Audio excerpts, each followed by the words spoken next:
Hello students, welcome to Sefia online classes. कैसे हैं आप सभी स्टूडेंट्स? मैं आशा करता हूं कि आप बहुत अच्छे से होंगे। तो चलिए, आज हम इस वीडियो में आपको जीन पियाजे के सिद्धांत की अवस्थाएं यानी संज्ञानात्मक विकास की अवस्थाएं, स्टेज ऑफ कॉग्निटिव डेवलपमेंट। देखिए student, stages of cognitive development ये बहुत ही इंपॉर्टेंट टॉपिक है। जीन पियाजे साहब ने इसकी 4 अवस्थाएँ, 4 स्टेजेज बताई हैं और आज हम उनको बहुत ही अच्छे से डिटेल में डिस्कस करेंगे। जब वातावरण के प्रभाव से हमारे संज्ञान या दिमाग का विकास होना शुरू हो जाता है तो इसे संज्ञानात्मक विकास कहा जाता है। जीन पियाजे के अनुसार बुद्धि जो होती है वो जन्मजात नहीं होती। वो ये कहते हैं कि बच्चा जो है, जैसे जैसे उसकी उम्र बढ़ती है, वातावरण के साथ में जो उसकी प्रतिक्रियाएं होती हैं, वातावरण और प्रतिक्रियाओं के बीच जो अंतःक्रिया का परिणाम होता है, ठीक है ना, उसी के माध्यम से बच्चे के अंदर उसकी बुद्धि का विकास होता है। और ये स्टेप बाय स्टेप होता है, एकदम नहीं होता। और ये पहले क्या होता है, उसकी पहली अवस्था ये रहती है, उसके बाद में फिर ये विकास होगा, फिर ये होगा, फिर ये होगा। मतलब ऐसा कभी नहीं होगा कि उसका पहला विकास के बाद में तीसरा हो जाएगा।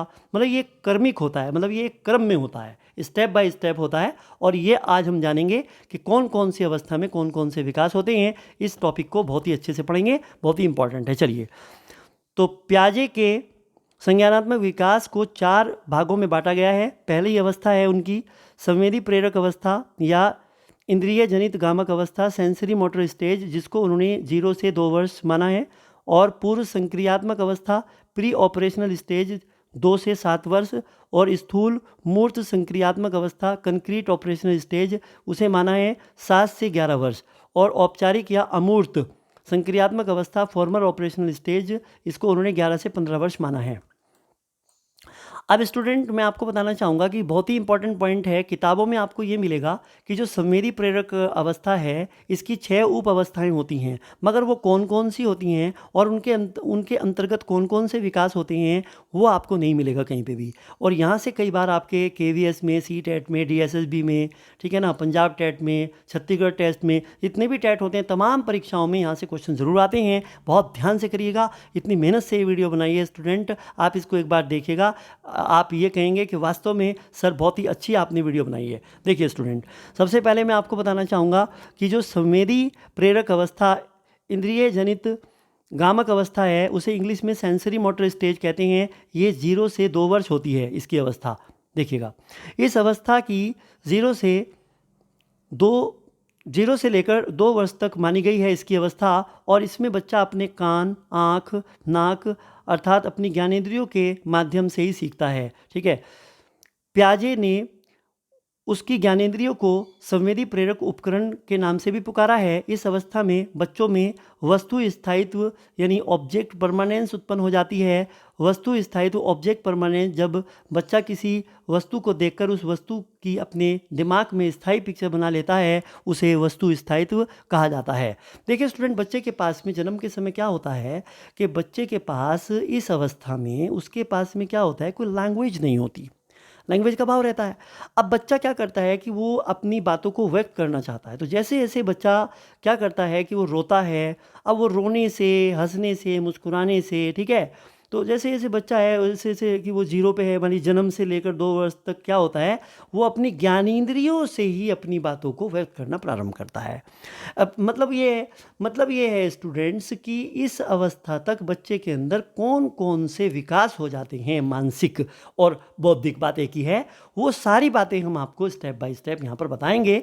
तो आप इतनी बात समझिएगा, यहाँ पर जो संवेदी प्रेरक उपकरण है, इसका मतलब क्या है? इसका मतलब है कि बच्चे को भूख लग रही है, प्यास लग रही है, मुस्कुराकर, रोकर, हाथ पैर पटक कर, ठीक है, इस तरीके से अपनी बातों को बताने का प्रयास करता है। अर्थात वो अपनी अभिव्यक्ति का प्रकाशन करता है, ठीक है ना, क्योंकि यही उसके पास में एक हथियार है। उसके क्या? उसके ज्ञानेंद्रियां, ठीक है। तो अब देखिएगा नेक्स्ट स्टूडेंट, यदि आपने, ये वस्तु स्थायित्व का एग्जाम्पल है, यदि आपने उसके किसी खिलौने को किसी अखबार या कपड़े के नीचे छिपा दिया तो बच्चे को पता होता है कि खिलौना उस जगह छिपा दिया गया है, तो वह उसे अखबार या कपड़े को हटाकर ढूंढ निकाल लाएगा स्टूडेंट्स, राइट। तो इस अवस्था की विशेषताएं देख लीजिए आप। इस अवस्था में बालक में मूल व्यवहार आरंभ होता है। इस अवस्था में बच्चा ज्ञानेंद्रियों की सहायता से वस्तुओं का अनुभव करता है। इस अवस्था में वस्तु स्थायित्व उत्पन्न होता है। इस अवस्था में बच्चा वस्तुओं को पहचानना सीख जाता है, किसी वस्तु को पकड़ना सीख जाता है, बच्चा हर वस्तु को मुंह में लेता है और बच्चा किसी वस्तु को मुंह में डालकर उसका अध्ययन करना सीखता है। इस अवस्था में बालक अपनी आवश्यकताओं की पूर्ति रोकर हंसकर करवा लेता है। यही मैंने आपको बताया था, ज्ञान इंद्रियों के माध्यम से ही वो अपनी प्रतिक्रियाएं देता है। ठीक है, चलिए। जीन पियाजे के संज्ञानात्मक विकास सिद्धांत की किस अवस्था में वस्तु स्थायित्व का गुण बालक में विकसित हो जाता है? संवेदी प्रेरक अवस्था में। ए ऑप्शन ठीक होगा। आगे देखिए, अब हम जो 4 अवस्थाएं मैंने बताई हैं उनकी पहली अवस्था की 6 उप अवस्थाएं होती हैं, वो पढ़ लेते हैं आज पहले। ठीक है, संवेदी प्रेरक अवस्था की उप अवस्थाएं, सब stage of sensory motor stage. तो जीन पियाजे ने इस अवस्था को 6 उप अवस्थाओं में विभाजित किया है। पहली क्या है? प्रतिव्रत क्रियाओं, सहज क्रियाओं की अवस्था। और क्योंकि इसको 0 से 2 वर्ष माना गया है तो यहाँ पे इसकी जो उप अवस्था है तो इसका पहला जो अवधि मानी गई है वो 0 से 30 दिन मानी गई है। तो मतलब ये 6 की 6 जो अवस्थाएं रहेंगी ये 2 वर्ष तक होंगी बस। ठीक है, तो इस अवस्था में क्या चीज़ विकसित होती है देख लेते हैं। इस अवस्था में बच्चे के अंदर प्रतिव्रत क्रियाएं, रिफ्लेक्स एक्टिविटीज होती हैं।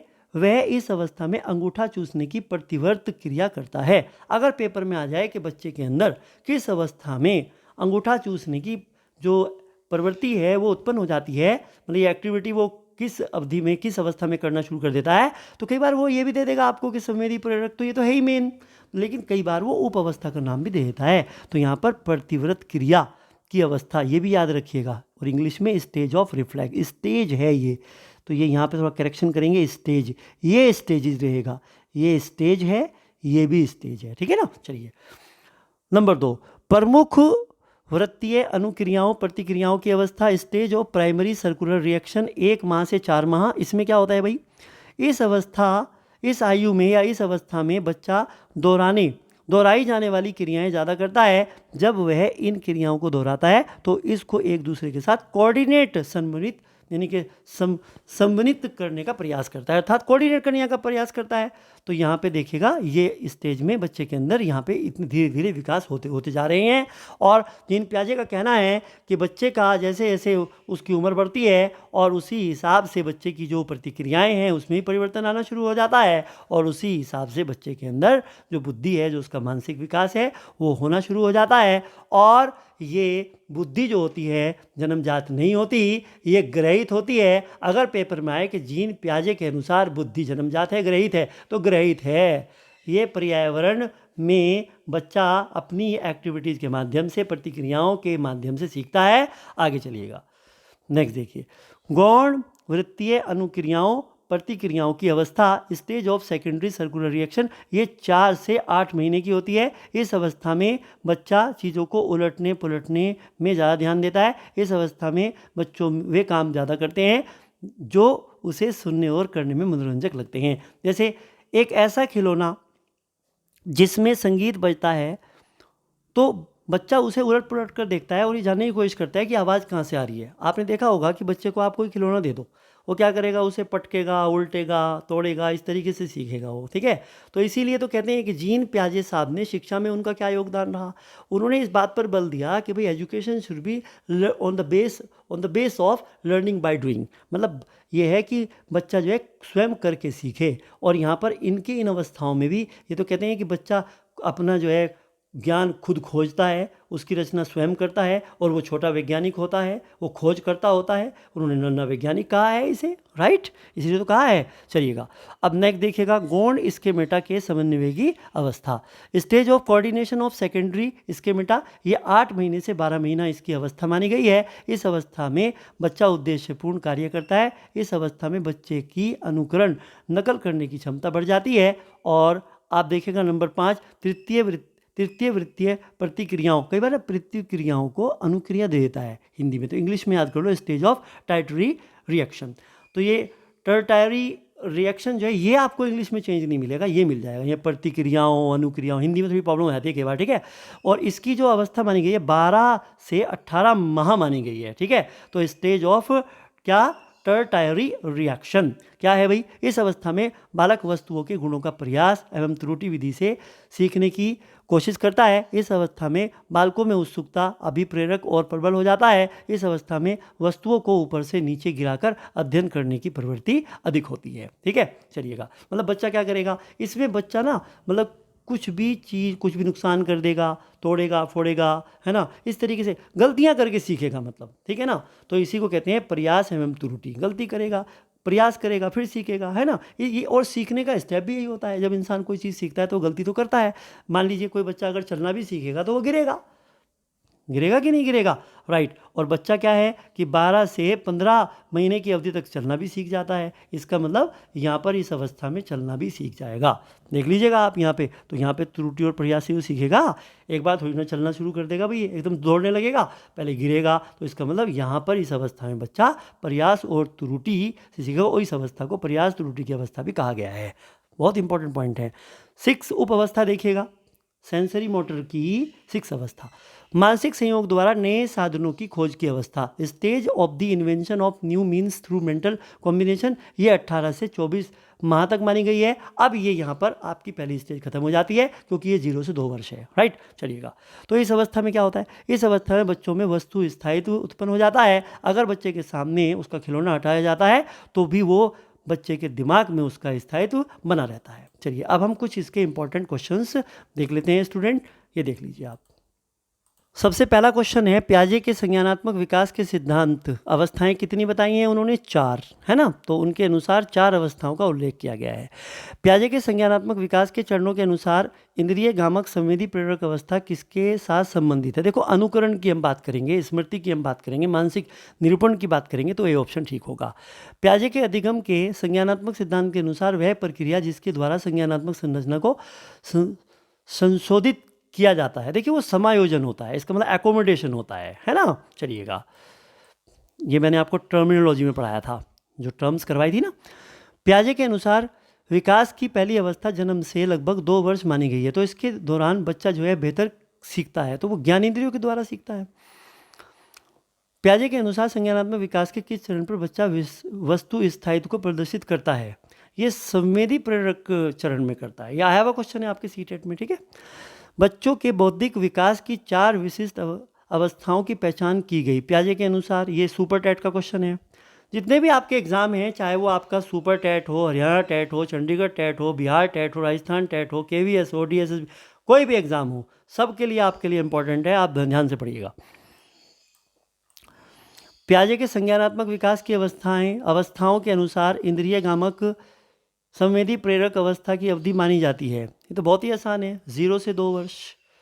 जिस अवस्था में बालक अंगूठा चूसता है वह अवस्था क्या है? अभी तो मैंने आपको बताया था, वो सेंसरी मोटर की जो मैंने आपको 6 सब स्टेज बताई थी, उप अवस्थाएं बताई थी, उसकी पहली उप अवस्था है ये प्रतिव्रत सहज क्रियाओं की अवस्था। यहाँ पे बी होगा। चलिएगा, क्वेश्चन नंबर 9 देखिएगा। बालक किस अवस्था में मूल व्यवहार करना प्रारंभ कर देता है? यहाँ पर आपका ये संवेदी प्रेरक अवस्था में। निम्न में से कौन सी अवस्था में बच्चे की अनुकरण नकल करने की क्षमता बढ़ जाती है? मैंने बताया था ना, ये भी उप अवस्था में सवाल आया हुआ है। गौण स्केमेटा के समन्वय की अवस्था। और 11 देखो, बच्चे के सामने से खिलौना हटाया जाता है तो बच्चे के दिमाग में उसका स्थायित्व बना रहता है। इसका संबंध है, बताइए किससे है? मैंने बताया था ये आपकी 6 नंबर की उप अवस्था है। ठीक है ना, सेंसरी मोटर की मानसिक संयोग द्वारा नए साधनों की खोज की अवस्था। ये आ गया, बी आ गया। प्रयास व त्रुटि विधि द्वारा बालक अवस्था में सीखना प्रारंभ करता है। बताइए, बताया था ना, तृतीय वृत्तीय प्रतिक्रियाओं की अवस्था, बी आएगा। देखो, उप अवस्था में से क्वेश्चन इस तरीके से आते हैं, KVS का क्वेश्चन है। बच्चा दोहराई जाने वाली क्रियाएं कौन सी अवस्था में करने लगता है? क्वेश्चन नंबर 13, प्रमुख वृत्तीय प्रतिक्रियाओं की अवस्था। ये आएगा आपका बी ऑप्शन। ठीक है। 14 देखिएगा। जीन पियाजे कहाँ के निवासी थे? स्विट्जरलैंड के, सबको पता है। जीन पियाजे के संदर्भ में निम्न में से असत्य कथन छांटिए। ए, उन्होंने पशुओं पर अध्ययन किया तथा संज्ञानात्मक विकास सिद्धांत दिया। उन्होंने अपने 3 बच्चों पर अपनी पत्नी के साथ अध्ययन किया, सत्य है। उन्हें विकासात्मक मनोविज्ञान का जनक माना जाता है। उन्होंने अपने सिद्धांत को 4 चरणों में विभाजित किया। देखिए उन्होंने पशुओं पर अध्ययन किया और संज्ञानात्मक विकास का सिद्धांत दिया, ये गलत है। तो यहाँ पर ए वाला ऑप्शन आपका असत्य है। चलिएगा अब हम नेक्स्ट देख लेते हैं।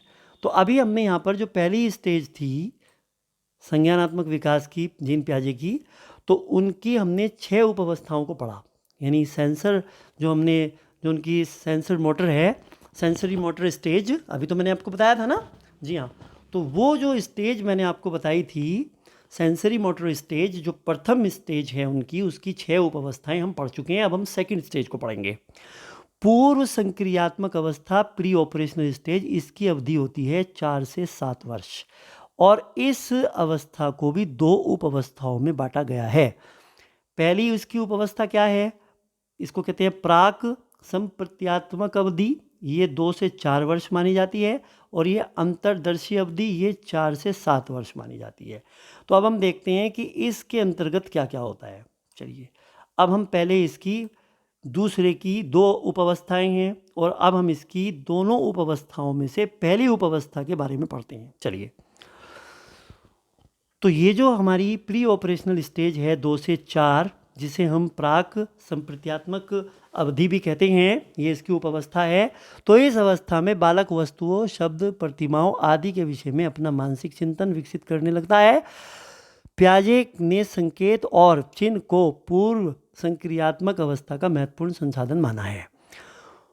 पूर्व संप्रत्यात्मक चिंतन की प्रमुख अवस्थाएं हैं। एक तो इस अवस्था में क्या क्या चीज़ें आ जाती हैं बच्चे के अंदर, क्या क्या विकास हो जाते हैं, वो आप एक बार देख लीजिएगा। एक तो इसमें जीववाद आ जाता है।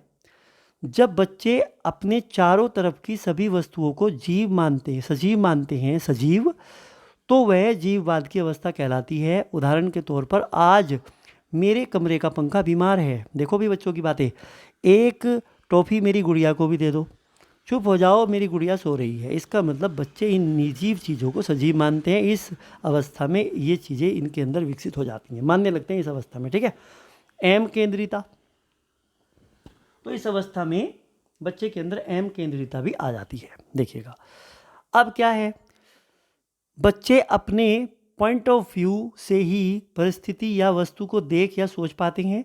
इसमें बालक अपने विचारों को ही सही मानता है। जैसे आप बोलो भाई बेटा इस टूटी हुई कुर्सी पर बैठकर मत खेलो वरना आप गिर जाओगे, बच्चा आपकी बात नहीं मानेगा। जब बच्चा उस टूटी हुई कुर्सी पर बैठेगा, गिरेगा, तभी वो सीखेगा। Learning by doing. इसका मतलब बच्चे को बोलो आप कि बेटा ये मोमबत्ती है, इसमें आग जली हुई है, हाथ मत लगाना जल जाएगा। नहीं मानेगा, जो सोच लिया खुद करके सीखेगा। इसीलिए दीन पियाजे साहब जो उपागम कहते हैं शिक्षा में, अप्रोच जो उन्होंने दी है लर्निंग बाय डूइंग, और एनसीएफ 2005 भी इस बात की हिमायत करता है। ठीक है, तो यहाँ पर अब बच्चा जाएगा उसके पास, उसका हाथ जलेगा, उसके बाद दोबारा बोलिए भाई मोमबत्ती को उठा के लाओ, हाथ लगाओ, नहीं लगाएगा, सीख गया। इसका मतलब एम केंद्रिता है, आपकी बात को नहीं मानेगा, अपनी ही बात को सही मानता है। केंद्रीकरण, इस अवस्था में बच्चा एक समय में एक ही कार्य वस्तु पर ध्यान देता है, दूसरे कार्य के बारे में, किसी भी कार्य के एक पक्ष के बारे में ही देखता है, दूसरे के पक्ष में नहीं देखता। एक पक्ष को देखेगा, दूसरे को नहीं। खाना खा रहा है, खाना खा रहा है, खिलौने से खेल रहा है, खिलौने से खेल रहा है। अगर आपने खिलौने से बच्चा खेल रहा है उसके बराबर में खाना रख दिया तो खाने को नहीं देखेगा, सिर्फ खिलौना, मस्त है अपनी मस्ती में, राजा होता है भाई बच्चा। ठीक है, तो इसका मतलब बच्चा एक समय में एक ही चीज़ पर ध्यान देता है और एक ही पक्ष के बारे में सोचता है, दूसरे पक्ष को नहीं देखता। इस अवस्था में उसको केंद्रीकरण की अवस्था कहा जाता है। चलो, अपलटावी, इरिवर्सिबिलिटी, इस अवस्था में चूँकि ये चीज़ें बच्चे के अंदर आ रही हैं, अब सेकंड स्टेज में डेवलप हो रही हैं और हम दूसरी स्टेज की 2 सब स्टेज में से पहली उप अवस्था को पढ़ा रहे हैं। चलिए, इस अवस्था में बच्चा वस्तुओं, संख्याओं को उलटना पलटना नहीं सीख पाता। इस अवस्था को अपलटावी अवस्था भी कहते हैं। कोई भी चीज़ है, बच्चे को आपने बोला भाई एक, आप बोलो यहाँ से 5 तक की गिनती आपने सिखाई, 1 2 3 4 5 सीख लेगा, लेकिन आप क्या करोगे, उसे वहाँ पे कोई चीज़ उल्टा सिखाए लोगो भाई 5 4 3 2 1, नहीं कर पाएगा, उलट पुलट के नहीं सीख पाएगा। यहाँ पर इस चीज़ का अभाव रहता है। आगे देखिएगा, अब ये हमारी जो है सेकेंड स्टेज की 2 उपावस्थाएं थी। पहली उपावस्था समाप्त हो गई है, अब सेकेंड उपावस्था शुरू हो गई है। ध्यान दीजिएगा, अंतर्दर्शी अवस्था ये 4 से 7 वर्ष मानी गई है। इस अवस्था में या अवधि में बच्चा जोड़ना, घटाना, गुणा करना, भाग करना आदि संक्रियाएं 4 से 7 वर्ष में बच्चा इतना सीख जाता है। ठीक है। अंतर्दर्शी चिंतन एक ऐसी चिंतन की अवस्था होती है स्टूडेंट जिसमें बच्चा कोई क्रमबद्ध तर्क तो सीख लेता है, लेकिन उसमें क्रमबद्ध तर्क विकसित नहीं हो पाता। थोड़ा सा घुमा फिरा के आपने उसको बताया तो वहीं बच्चा गोल हो जाता है। राइट। इसका मतलब सीधे सीधे रास्ते पे चलना उसको अब आ गया है, यहाँ पर इस अवस्था में आ गया है। अब पूर्ण संक्रियात्मक अवस्था की विशेषताएं।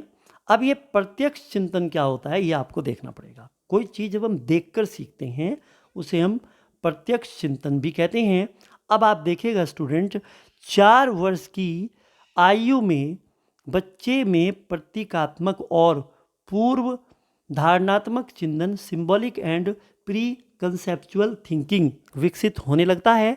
इसमें बालक किसी भी वस्तु का चित्र अपने दिमाग में ले लेते हैं, और जैसे कि बच्चा है, किसी को उसने मोबाइल पे बात करते हुए देखा तो उसकी वो क्या करेगा, उसको प्रतीक मान लेगा, उसको ही जो है मोबाइल मान लेगा सिंबल के तौर पे, उसको कान पे लगाएगा, ऐसे बोलेगा हेलो हेलो करना शुरू कर देगा। ठीक है। तो इस अवस्था में इस तरह की एक्टिविटी बच्चा करना शुरू कर देता है। चिंतन में यथार्थता यानी रियलिज्म इन थिंकिंग, बच्चा अपनी कल्पनाओं और खुद के ही स्वप्नों में खोए रहते हैं, योग्यताओं को वास्तविक मानना शुरू कर देता है, जिससे हम कह सकते हैं कि उसके चिंतन में यथार्थता आ जाती है। मतलब ये है कि बच्चा जो सोचता है ना वो वैसा करना शुरू कर देता है। जैसे कि वो उस मोबाइल देखा, मोबाइल को ही जो है उसने वहाँ पे उसको सिंबल के रूप से उसने मोबाइल पे बात करना ही स्टार्ट कर दिया, हेलो हेलो ऐसा करना शुरू कर दिया। अब वो सोच रहा था, अब वो अपनी सोच को ज़मीन पर, धरातल पर वास्तविकता में उतारने का प्रयास करना शुरू कर देता है इस अवस्था में। ठीक है। चलिए नेक्स्ट देखिएगा। अब इससे जुड़े हुए कुछ इंपॉर्टेंट क्वेश्चंस हम यहाँ पर देख लेते हैं स्टूडेंट, क्योंकि क्वेश्चन अगर आप एक बार कर लेते हैं तो उससे आपका जो कंसेप्ट है वो पूरी तरीके से क्लियर हो जाता है। बहुत ही अच्छी वीडियो ये आपके लिए है। चलिएगा, पूर्व संक्रियात्मक अवस्था जीन प्याजे के संज्ञानात्मक विकास के अनुसार कितनी अवधि की होती है? ये 2 से 7 वर्ष की होती है। एक बच्चा फर्श पर गिर गया, रोते हुए पापा से बोला इस फर्श ने चोट मार दी। पापा ने कहा मैं अभी इस फर्श की पिटाई करता हूँ।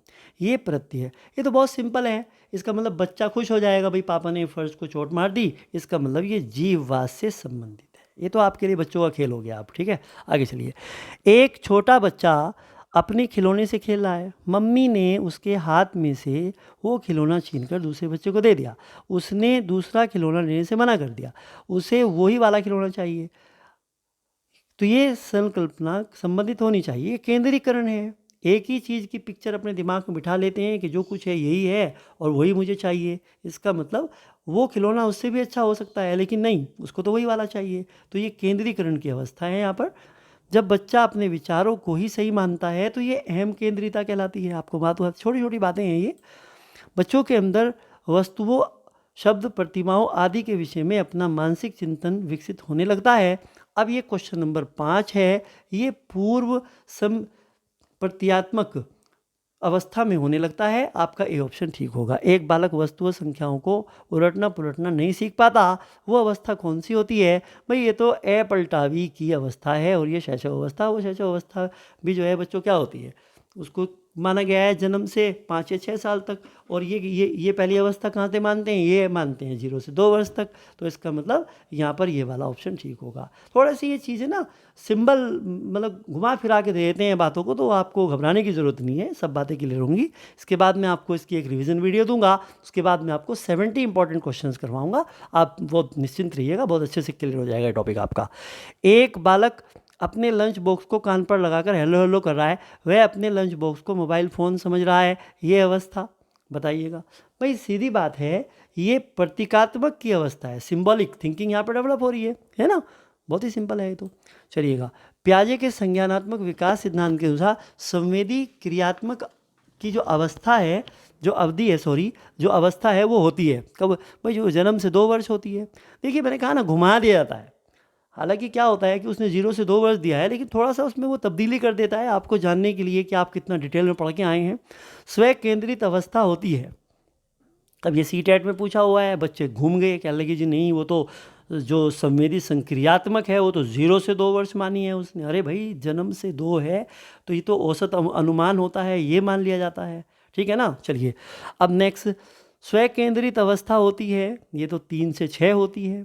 और पियाजे के अनुसार विकास की पहली अवस्था के दौरान बच्चे सबसे बेहतर सीखते हैं, पहले भी क्वेश्चन आ चुका है, इंद्रियों के प्रयोग द्वारा सीखते हैं। एक अध्यापिका बच्चों को अक्षरों की जानकारी दे रही है। अध्यापिका ने टी बनाकर वह बनाया और वह के ऊपर कै बना दिया, और बालक से पूछा कैसे पहले वाली आकृति बताओ, तो बच्चा जो है नहीं बता पाया, तो वो भूल गया। इसका मतलब उसमें संरक्षण का अभाव है। और एक अध्यापिका ने सीधी रेखा खींची और उस पर त्रिभुज बना दिया बाद में। फिर उसने पूछा कि भाई बताओ त्रिभुज से पहले वाली आकृति क्या थी, उसने बता दिया। इसका मतलब इस अवस्था में बच्चे के अंदर, ये क्वेश्चन करवा रहा हूँ मैं आपको यहाँ पर, ठीक है ना। तो यानी कि इस क्वेश्चन के अनुसार यहाँ पर बच्चे के अंदर क्या है, संरक्षण की अवस्था है। अगर वो यहाँ पर बता पा रहा है तो संरक्षण की अवस्था है, अगर नहीं बता पा रहा है तो संरक्षण का अभाव है, राइट। चलिएगा आगे देखिए स्टूडेंट्स। मूर्त संक्रियात्मक अवस्था, कंक्रीट ऑपरेशनल स्टेज, इसको 7 से 11 वर्ष माना गया है। इस अवस्था में ये तीसरी स्टेज आ गई। अभी तक हमने 4 स्टेज में 2 स्टेज हमने कंप्लीट कर लिए, अब हम तीसरी स्टेज पढ़ने जा रहे हैं। इस अवस्था में बच्चा सामने रखी हुई वस्तुओं पर चिंतन आरंभ कर देता है। बालक ठोस वस्तुओं को के आधार पर आसानी से मानसिक संक्रियाएं करके समस्या का समाधान कर लेता है, परंतु वस्तुओं की अनुपस्थिति में उन वस्तुओं के बारे में शाब्दिक कथन नहीं दे पाता तथा समस्या को हल नहीं कर पाता। इसे मूर्त संक्रियात्मक अवस्था कहते हैं। और एक बार पेपर में पूछा गया था यहाँ पर नाम बदल के, इसको ठोस संक्रियात्मक अवस्था भी कहा जाता है, ठीक है ना। तो मूर्त संक्रियात्मक अवस्था है संबंधित कौन कौन से बिंदु हैं और कौन कौन सी चीज़ें इस अवस्था में बच्चे के अंदर विकसित हो जाती हैं। सबसे पहला देखिएगा, एक तो इसमें गणितीय संक्रियाएं आ जाती हैं बच्चे के अंदर। इस अवस्था में बालक जोड़, घटाव, गुणा, भाग आदि संपत्तियों को आसानी से हल कर लेता है। इसमें पलटावी जो रिवर्सिबिलिटी होती है वो आ जाती है। जैसे कि मैं ये समझा देता हूँ आपको। मान लीजिए बच्चे से आपने कहा कि भाई 3 में अगर हम 2 जोड़ें तो कितने होंगे, 5। अब हमें दोबारा से मान लीजिए 3 पे जाना है, तो हम क्या करेंगे भाई 5 में से 2 घटा दो, फिर 3 आ जाएंगे। इसका मतलब इस अवस्था में बच्चा अब उलट पुलट कर भी चीज़ों को समझने लगा है।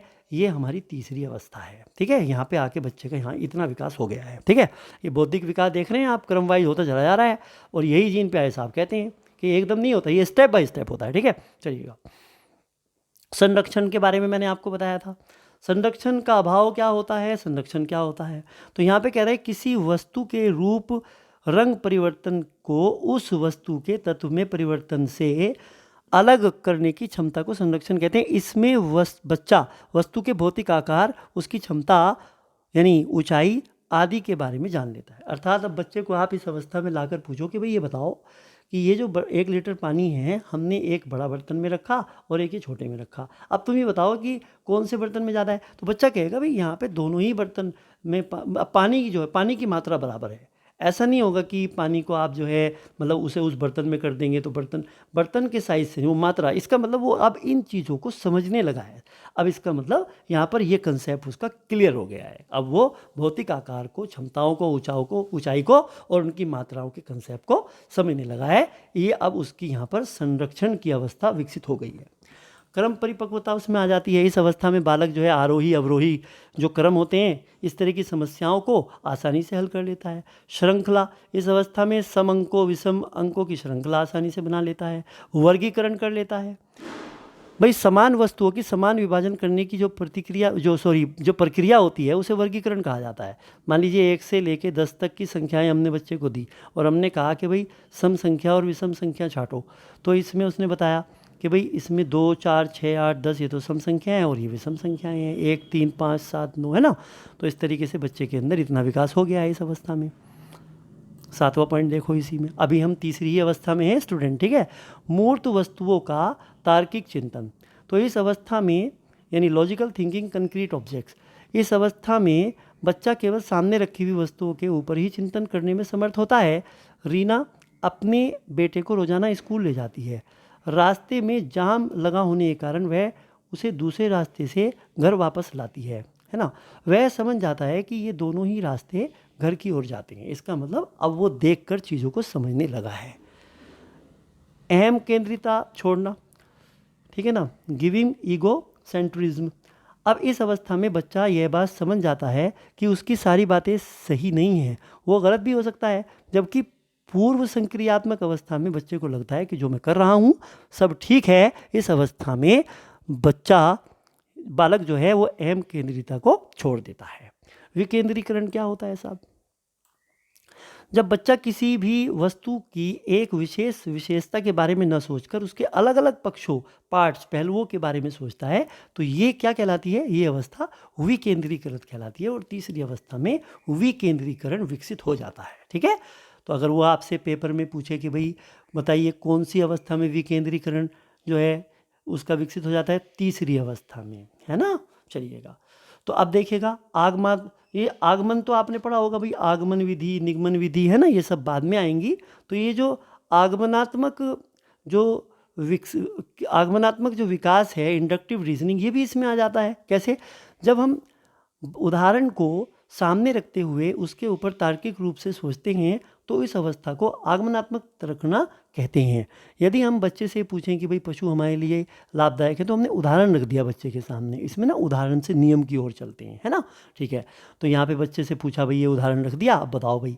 तो अब बच्चा कहेगा हाँ भाई लाभदायक होता है पशु। तो कैसे होता है भाई बताओ? बच्चे ने कहा भाई वो हमारे खेतों में हमारी मदद करते हैं, हमें उनसे दूध प्राप्त होता है, और भी कई तरीके से पशु हमारे लिए लाभदायक होते हैं। इसका मतलब यहाँ पर बच्चे के अंदर क्या है कि जो इंडक्टिव रीजनिंग है वो डेवलप हो गई है। मूर्त संक्रियात्मक अवस्था की विशेषताएं अब देख लीजिएगा। यहाँ पे वस्तुओं के ऊपर तार्किक रूप से सोचना, केवल वस्तु सामने होने पर ही बच्चा तार्किक चिंतन कर सकता है। वस्तुओं में भेद करना, भाषा का पूर्णतः विकास। इस अवस्था में बालक तरल, लंबाई, संख्या, भार आदि संप्रत्तियों पर चिंतन करना प्रारंभ कर देता है। अब स्टूडेंट, ये जीन पियाजे साहब का जो सिद्धांत है उसकी चौथी और अंतिम अवस्था है औपचारिक संक्रियात्मक अवस्था। उसे हम अमूर्त संक्रियात्मक अवस्था भी कहते हैं। फॉर्मल ऑपरेशनल स्टेज 11 से 15 वर्ष इसकी अवधि मानी जाती है। इस अवस्था में बच्चा पूर्णतया तार्किक सोचना यानी लॉजिकल सोचना शुरू कर देता है। उसका संप्रत्यय बिल्कुल स्पष्ट हो जाता है और सारे कंसेप्ट क्लियर हो जाते हैं, क्योंकि बच्चा अब 11 से 15 वर्ष में आ गया है, मैच्योर हो गया है। अब यहाँ पर वो किशोरावस्था में है। ठीक है, देखो तो अब इन्होंने क्या करा, इन्होंने देखो आप देख रहे हो यहाँ पे शैशव अवस्था, बाल्य अवस्था, किशोर, इस सारी स्टेज को इन्होंने कवर किया है। इसीलिए इनको विकासात्मक मनोविज्ञान का जनक भी माना गया है, चाइल्ड साइकोलॉजी का जनक भी इन्हें कहा जाता है। आगे चलिए स्टूडेंट, मोस्ट इंपॉर्टेंट बात आपको बता रहे हैं। तो वह हर वस्तु के बारे में अमूर्त एब्स्ट्रैक्ट रूप से सोच सकता है। उसके चिंतन में सैद्धांतिकता आ जाती है। इस अवस्था में बच्चे के सामने वस्तु होना आवश्यक नहीं है, यानी वो उसकी एब्सेंस में भी वह उसके बारे में अमूर्त रूप से भी सोच सकता है। इसलिए इसे अमूर्त संक्रियात्मक अवस्था, एब्स्ट्रैक्ट ऑपरेशनल स्टेज भी कहते हैं। इस अवस्था में बालकों में परिकल्पनात्मक चिंतन और सृजनात्मक चिंतन विकसित हो जाता है। कार्य कारण की सूझबूझ विकसित हो जाती है। और आपके सीटेट में एक क्वेश्चन आया हुआ था स्टूडेंट, धूप में कपड़े जल्दी सूख जाते हैं, साबुन के झाग से कपड़े जल्दी साफ हो जाते हैं। ये क्वेश्चन, एक क्वेश्चन तो ये है, एक क्वेश्चन ये है। तो पूछा था कि बताइएगा इससे क्या अभिप्राय है, क्या ये जो कंसेप्ट है किस बात की तरफ इशारा कर रहा है? तो ये इशारा कर रहा है क्या, ये कार्य कारण को बता रहा है। इसका मतलब यहाँ पर ये उदाहरण आपका, अगर बच्चे से पूछा जाए कि अगर बच्चा इसका कार्य कारण समझ रहा है तो ये कौन सी अवस्था में है, तो ये अमूर्त संक्रियात्मक अवस्था है। इसका मतलब स्टूडेंट, यहाँ पर इस वीडियो में हमने आपको बहुत ही अच्छे से इन अवस्थाओं के बारे में बताया। Thank you so much students, all the best. मैं आपके उज्जवल भविष्य की कामना करता हूँ। I wish you all the best. Next video में हम आपको इसकी वन लाइनर क्वेश्चन देंगे और वन लाइनर हम आपको डिस्कस करेंगे, और उससे नेक्स्ट वीडियो में हम आपको 70 क्वेश्चन करवाएंगे। आप बने रहिए, और अगर आपको ये वीडियो अच्छी लगे तो आप ज़रूर इसमें कमेंट करके हमें बताइएगा। Thank you so much, all the best.